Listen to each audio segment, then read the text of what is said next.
Welcome to New Chapter Art. I hope you are doing fine. I hope everything is going good for you.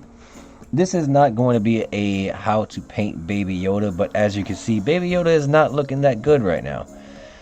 This is an underpainting, and I realize that sometimes I have to remind myself that some paintings need more love, more attention, more layers. And I figured maybe I'm not alone. Maybe some of you guys have that same issue where you watch other YouTubers, other videos on people painting, and they just come out great first try, and it kind of gives you a little bit of a downer. Well, I call this the ugly stage, and I face the ugly stage a lot. It's just a given, especially when you're putting down the paint. Sometimes you're gonna need an undercoat and then just go back over and touch up certain spots. So that's what I did. In this case, I knew it was going to be an issue because I didn't have the exact colors I wanted to achieve the look I was trying to go for. So I knew I was going to have to come back through and do all this touch up. So I put down these colors kind of rough. Yeah, they don't look too great. This is not something, but I know some people, they get to this stage and they think it's done and they wonder, what did I do wrong? And maybe you're just not done yet. You know, give it a little bit more attention, a little bit more love.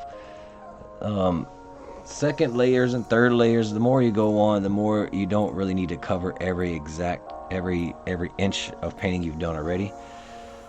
In this case, I kind of did because I was blending colors on the canvas to achieve the actual colors I was trying to go for. I had an under painting of like orange here, and was trying to get more of that pinkish look. So I had to go back and forth over it. Yeah, if you heard that, that was my cat. She wanted to get in the video, I guess. So yeah, this is, like I said, not a how to paint Baby Yoda, but more just hopefully to show you that touch-ups and layering can achieve most of the looks that you're looking for. Also, I want to add, don't be afraid to use gesso as a paint. I mean, a lot of people just put gesso on the canvas or to cover up their mistakes, and that's it. But actually, incorporating a little gesso every now and then into your paint. Can you stop moving my camera? They're gonna think I'm farting. Yeah. The more you incorporate gesso, it kind of gives it like a milk. See, I'm doing a little bit of gesso in some of these paints on the canvas just to lighten them up a little bit. But I know if I would use my white paint, it would be too, I guess, opaque, so you wouldn't be able to see. Whereas gesso, when you kind of mix just a little bit, I'm not saying a lot, I'm just putting a little bit on my brush, it gives it more of a transparent white look, like hazy look to it, which you may need sometimes, and sometimes you may find that your white paint is a little too opaque. So I recommend trying using a little gesso every now and then. There's nothing wrong with it. That's what it's there for. It's a paint. I mean, as long as you're not going, these are all acrylic. If you're going into oil, then yeah, you can't mix that together. But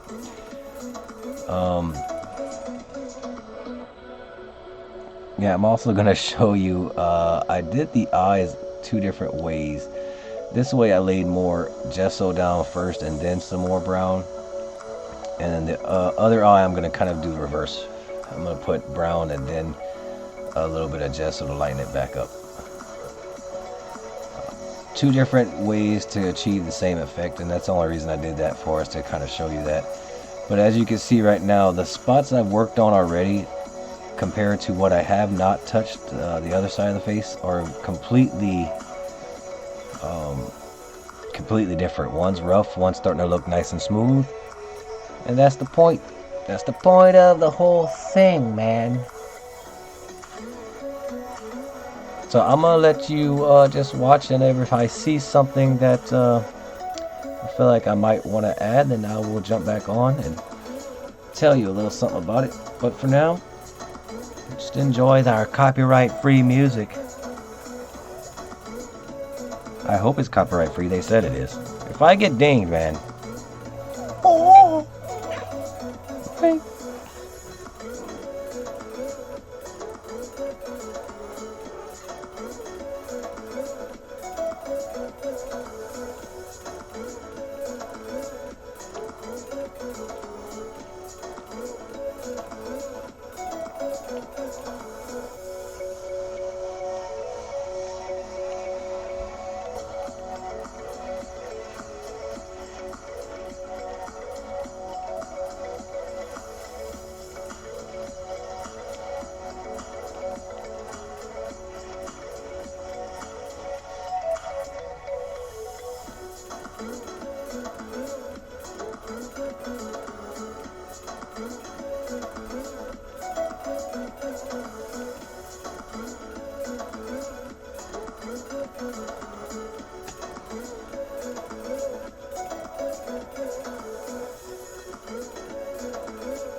Now, as you can see, sometimes I would go back to a spot that I had to let dry to come back to. So you just kind of keep an eye on what you're doing and remind yourself if you're going to have to go back to it. Because if you don't, that's the good thing to me about acrylics is they dries pretty good. A lot of people say they don't like acrylics because it dries too fast. That's probably because they're used to using oils and you can mix oils directly because they don't dry fast. I know that I'm going to have to do a few layers and a few additions or mixing back and forth. And I know I'm going to want to have that paint dry because if you go on it while it's wet, you start lifting some of the paint. You start creating a lot of splotches, I guess you call it. So I would move on to a spot, as you saw, that needed some work done, and then once I saw the spot I was working on previously dried, I would go back and touch it up again. And it's just a matter of light, dark is what I'm doing here.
And I kind of skipped my doing the other ear because it was the same process I used on the ear that you've seen. This, like I said, this wasn't a how to paint Baby Yoda. This was just showing you how you can fix the underpainting with a couple more layers. So that's the reason why I skipped that part. Plus, this video was going really long as it was, so.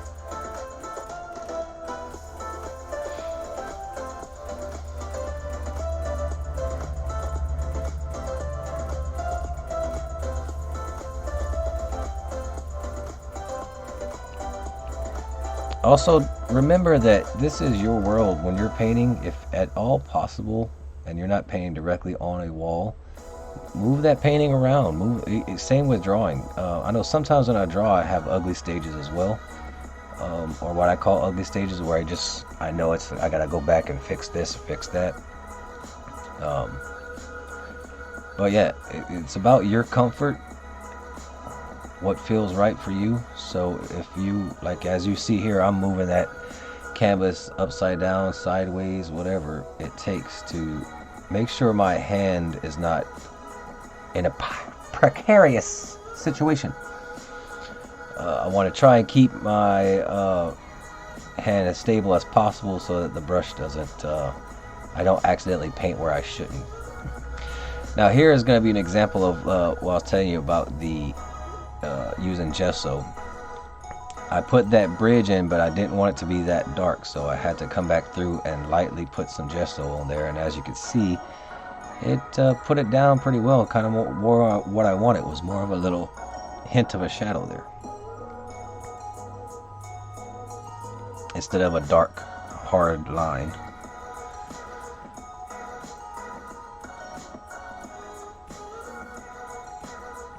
And on those, I'm doing them as they are, as that paint is still a little wet. So.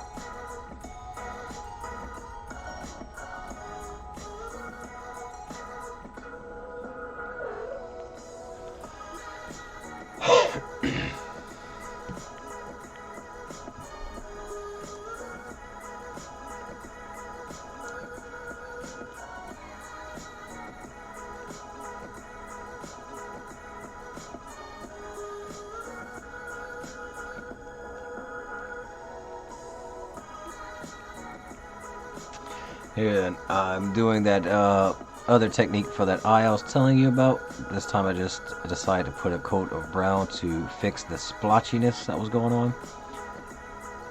And then very light, just that little dot of gesso to kind of give it a little lighter effect.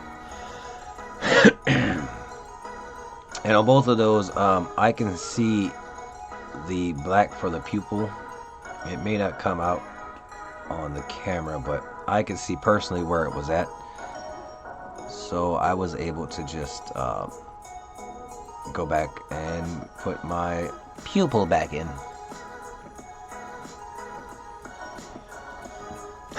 Now that was all I did for the painting, to kind of, I guess, instructional part, if you will. I did more after. This was a few more layers, and then I added some glow in the dark per customer's request. So this is the finished piece, and then what we're gonna do is show you where it was when I actually finished the video, as far as the doing it, comparing that to how it came out after a few more layers and touch-ups, and then a clear coat applied as well. So if you like the video, please give it a thumbs up, like, subscribe, share, and I hope that this helped you, and take care, God bless, and I'll see you in the next one.